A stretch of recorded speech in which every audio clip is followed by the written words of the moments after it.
Hello and howdy. Welcome to another cEDH Academy video. Today we're going to be doing something that's more of a viewer request, and that's going over win conditions for the good old trusty Doomsday. And by good old trusty, I mean pretty outdated win condition in most decks. A lot of them have moved on from it and done things like auto breach lines, things like that instead.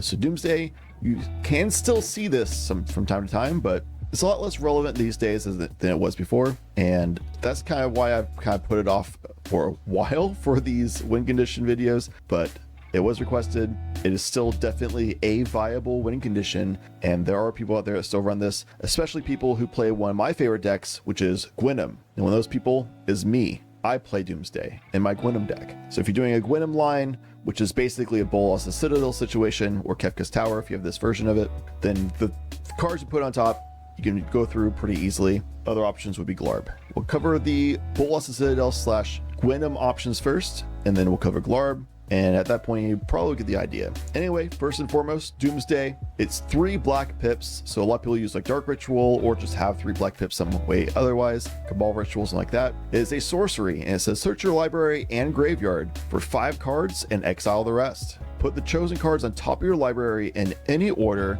and you lose half your life rounded up. That's why I have this little handy dandy life tracker piece. So say we've been doing a lot of storm things with Bolas Citadel or Gwynum, and as we've gotten to this point that we find Doomsday, we're at 20 HP left.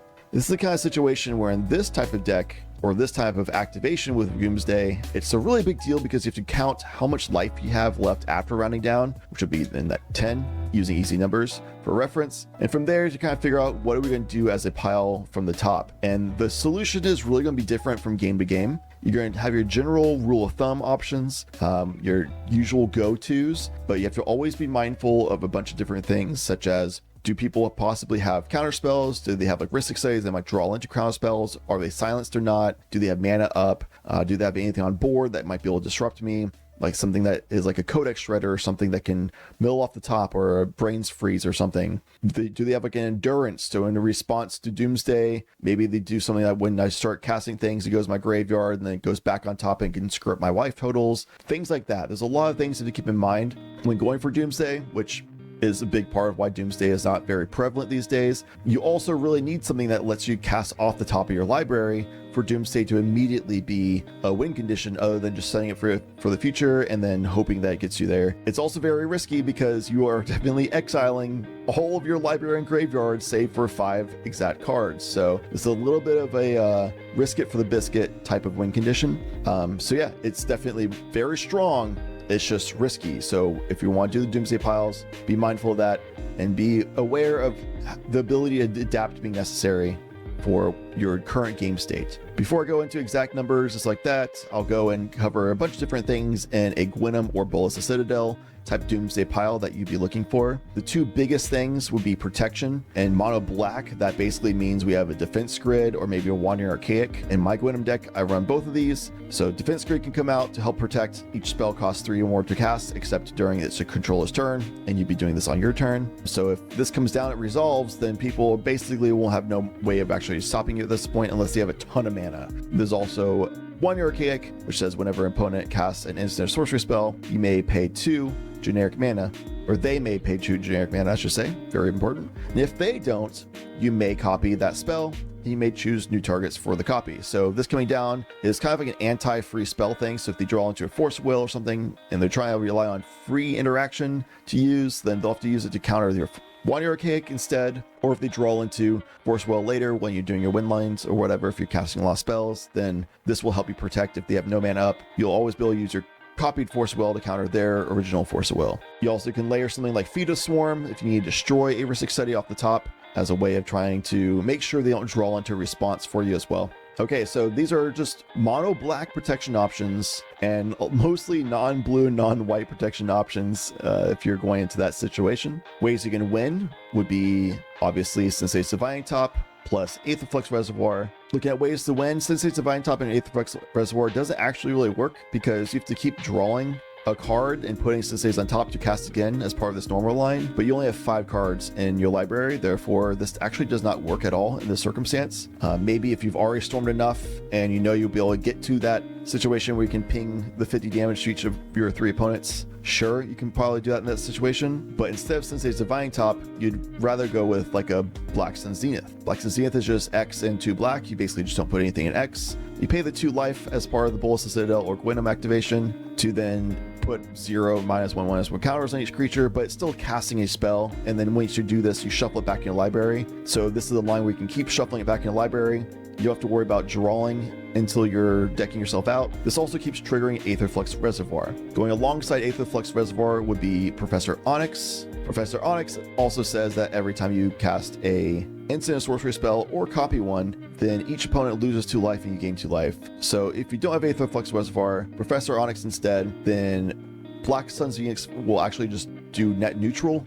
You pay 2 life to cast it, you gain 2 life back from the Onyx trigger, but all your opponents lose 2 life each time that happens. So you just keep cycling this until you siphon out the life from your opponents. Another option other than the Black Sun Zenith, if you have Professor Onyx, would be Chain of Smog. These are, of course, basically just going through win conditions of Gwynum, but Chain of Smog is one that you can just keep copying infinitely, targeting yourself, discard the hand that you don't have anymore, but you can keep copying it. So you just siphon out the life of all your opponents by doing it that way. Also, if you've done a lot of spells this turn, you can do Tendrils of Agony. It has Storm on itself, so you copy this spell a bunch of times as it is, and this spell itself makes target player lose 2 life and you gain 2 life, which means that you might be able to get there with Aetherflux Reservoir if you cast enough things, or from Professor Onyx, all the copies plus targeting players making them 2 lives, you probably can get there from there. So if you've somehow lost Chain of Smog and Black Sun Zenith, this could be a backup option from here. Other win condition would be Mortuary line. Mortuary very commonly can just be paired with Death Cultist, because Mortuary says that for 4 mana, 3 and a black,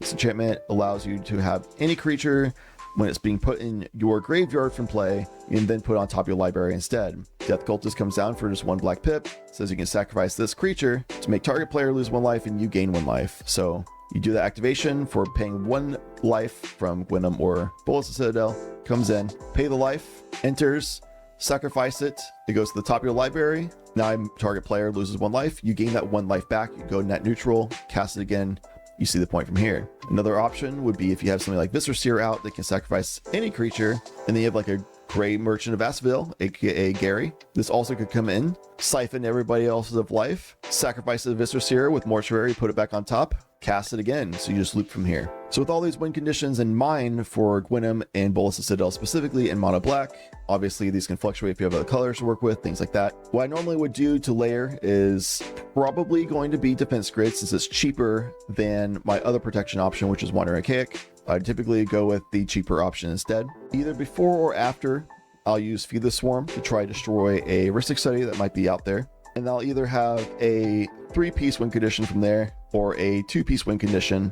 And of course, these would be also 2-piece win conditions to cycle through as well. I prefer going for a 2-piece win condition.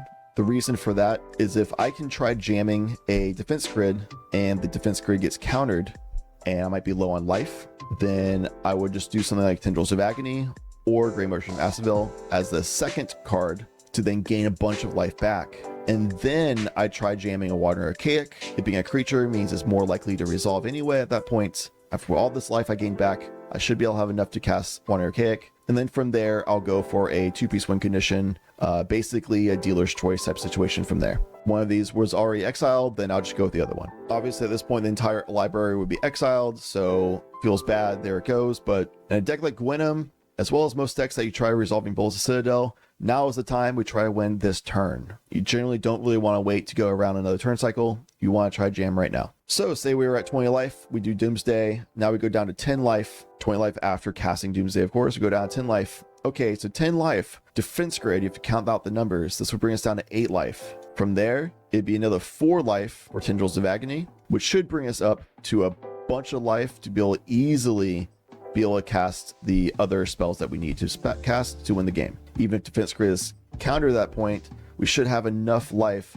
Say we've been storing down to the point where 20 life, average mana value of these cards in this deck is about 1 to 1.25. So say we were at like 35 HP when we started, got the life link from Gwynum. People have been targeting us for damage. We stormed down to about 15 cards. Maybe we can say 12. So sure, at 12 cards, we storm this off to where it has 4 cost, which brought us down to 10 from the Doomsday, down to 8 from Defense Grid, down to 4 from Tendrils of Agony being cast. From this, storm count 12 means that we'd gain the 12 times 24 plus the Tendrils of Agony, which actually be storm count 13 technically, but it doesn't count itself. So give us another 26 life back. So 4 goes to 10, that's the 6 plus the 20 going to 30, and now we're at 30 HP. 30 HP is plenty. As you can see, 5 HP for the 1 Archaic, bring us down to 25. And then even if the higher mana value win line that's here, Mortuary is cheaper, Professor Onyx would then be 6, bring us down to 19. And we have plenty of HP left to go when we do the Chain of Smog, bring us down to 17. But of course, we'll go into infinite HP from here once it resolves, copying it infinitely and drain out the entire table. Say we're on a really tight line, maybe like honestly, a lot of times I'll be somewhere like 16 after Doomsday resolves. It'll bring me down to 8 HP. Definitely a lot tighter. It gets scary because Defense Grid brings you down to 6, and then the Tendrils option brings you down to 2 HP. It brings you into bolt range. It's definitely concerning, but it's just the risk you gotta take. Maybe Tendrils got exiled from a Force of Negation or something like that. At that point, Defense Grid bringing you down to 6 HP. From here, you kind of need to just jam it. You don't really have many other options to go with. You just make the next card be a Mortuary, bring you down to 2 HP, and then you have the Death Cultist, which is a 1 HP cost. At 1 HP, you ride the line, but it's just barely enough. So a lot of it comes down to just mathing it out. How much HP do you have to work with? The more HP you have, the safer you can go, because if you have a lot of HP, you can do the Defense Grid thing, and then do Gary or a Tendrils of Agony situation. Or even if you have a lot of HP, you don't even need this HP buffer. You can just do Fear the Swarm to really just keep on the offensive and then go for 1 Year Archaic. Fear the Swarm destroying a Rhystic Study would cost you 5 life total, plus the 5 from 1 Archaic, plus the 2 from Defense Grid. That's 12 HP. So then with the Mortuary plus Death Cultist line, that being 5 in itself, you need 17 HP to be able to do this kind of very aggressive, super safe type of line. Really make sure you have these defensive line pieces up and then have your finisher in the 2-piece combo. So yeah, which cards you go with depends on how much HP you have remaining, as well as what cards have been exiled or stolen or whatever, and what cards you have remaining in your library or graveyard. Of course, one of these cards could be in your hand and you don't have the actual mana to be able to cast one of the cards because it's so expensive or whatever, and Gwynum doesn't run a ton of mana unless you get lucky on a storm or something. So if you don't have the mana to cast something in your hand, you have to fluctuate and try to make a determination from there. So say Defense Grid was exiled from Force Negation and 1 Archaic is in my hand. At that point, I would probably try to just jam a Mortuary plus Death Cultist line. If that doesn't work out, then I'll try to do like a Tendrils Agony if I'm low on HP to try to get my HP back up higher and healthier. Or if I'm already really healthy, I can just do a Feed the Swarm at that point, try to destroy the Rhystic Study, and then go for a Professor Onyx backup plan with the Chain of Smog or something like that. Or maybe I'll do like an Aether Flux first, bait out some interaction, and then just go for the other 2-piece lines instead. It seems like they have an interaction piece. I don't have the ability to cast 1 Archaic. There's no Defense Grid. There's no Rhystic Study. It's pretty obvious someone has like 1 counter spell and nobody else has anything else, and there's no draw engines. Then yeah, I would just try to go for Aether Flux. That's usually pretty easy baits. I would have the line at this point, whereas Black Sun Zenith, as well as Mortuary and Death Cultist, and then like a Professor Onyx backup in case the Aether Flux Reservoir was the one that got destroyed or countered or whatever. That'd be 17 HP total to do this kind of line. We do Aether Flux as the bait, and then having Mortuary, Death Cultist, Professor Onyx, and Black Sun Zenith as the follow-ups. So yeah, definitely just need to be flexible and mindful in the moment of what you have available to you, what other players might have to be able to stop you, and what would be the most optimal way of safely going for a win while still having the HP to do it. Okay, moving on to another deck that commonly runs Doomsday. These days, I believe Glarb players are primarily just doing Sultai good stuff control. A lot of people are also doing Hulk lines. My personal Glarb list is actually a Protein Hulk list because I think it's just the most fun way of doing it, but this is a list from a Dapper Pigeon.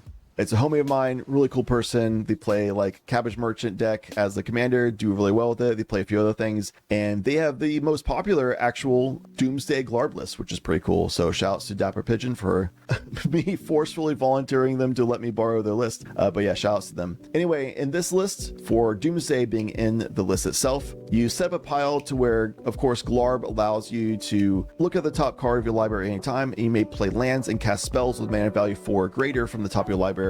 So with the Doomsday pile, a lot of times what you'd go for would be Gush, which makes you have to return 2 islands you control to your hand instead of paying the mana cost of this. It's normally 5, which means it is castable by Glarb and allows you to draw 2 cards. The cards you have under that would be Thassa's Oracle, as well as some other type of protection piece or something. And then the last 2 cards that you have in your deck would then be Force and Engage, would then be Force of Will, Misdirection, maybe Mindbreak Trap, something of that sort. You basically just have some form of protection remaining in your deck, so you can cast it off the top, because Mindbreak Trap, Force of Will, and Misdirection are all 4 greater CMC.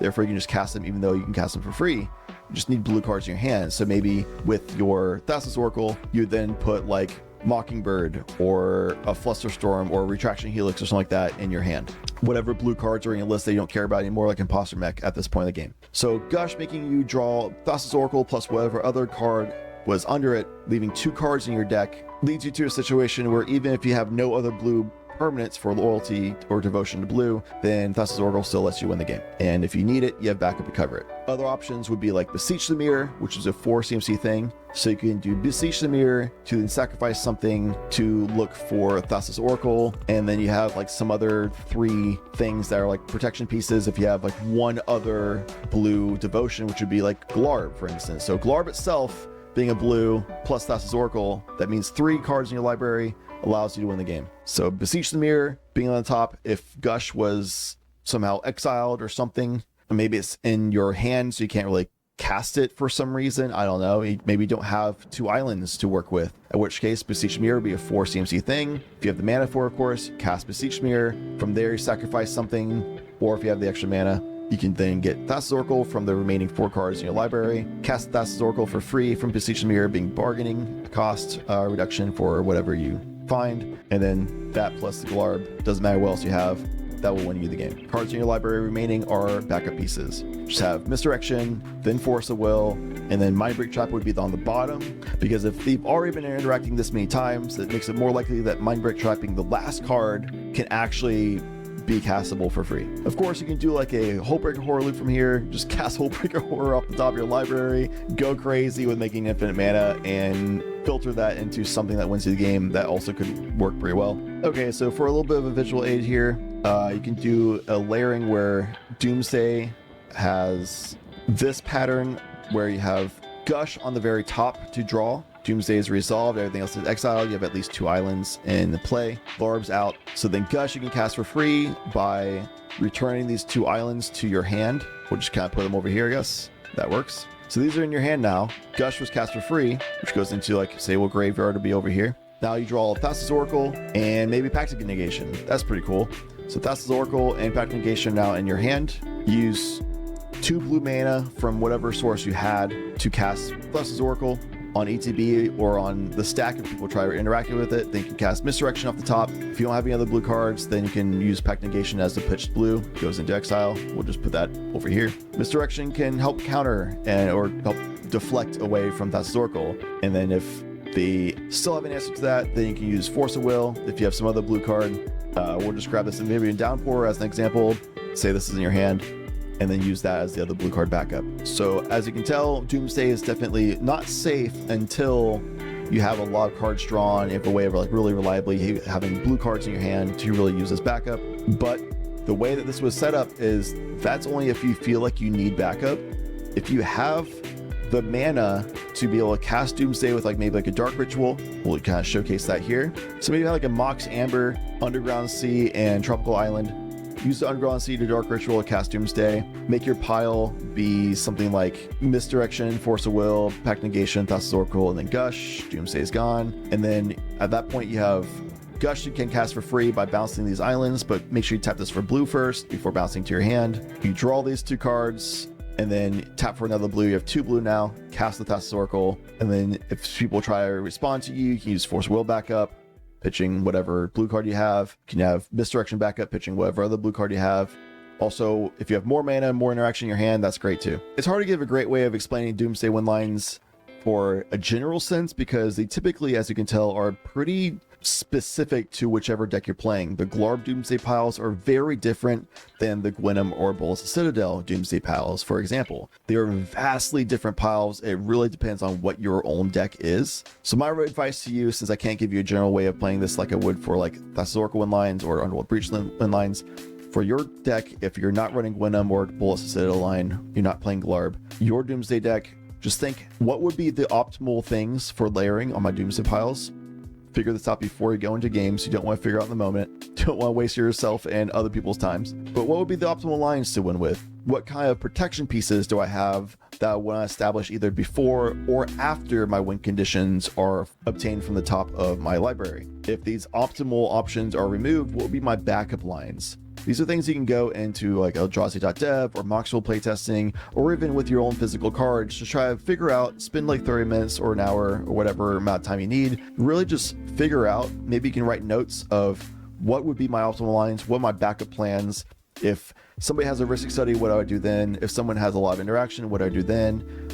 If this is an early line, I'm trying to jam fast, what would be the greedy option I can go for if there's an open window? Things like that. Just figure out for yourself ahead of time. That way in the moment, it's so much easier to figure out what exact pile you need to go with. Probably like 80 to 90% of games, it's going to be the exact same pile you do over and over and over. But that 10 to 20% of games, you really need to fluctuate and adapt to the moment. So it's good to be prepared in advance to think of what would be your best alternatives given these common situations you might find yourself in that are not really that ideal for you. That's all I have for Doomsday. Hopefully you enjoy this video. If you have any other recommendations for Doomsday players, or if you have a specific deck in mind, I can put that in the comments below. Maybe I can give you some help for that. My only deck I play Doomsday in is Gwynum, so I basically gave you the breakdown I have for that as it is. Feel free to put your comments in the comment section below. Let me know what your thoughts are on Doomsday, the current state of the game, as well as if you want any advice for that. Otherwise, like, subscribe, hit the bell, things like that. Thank you so much for watching. I appreciate you.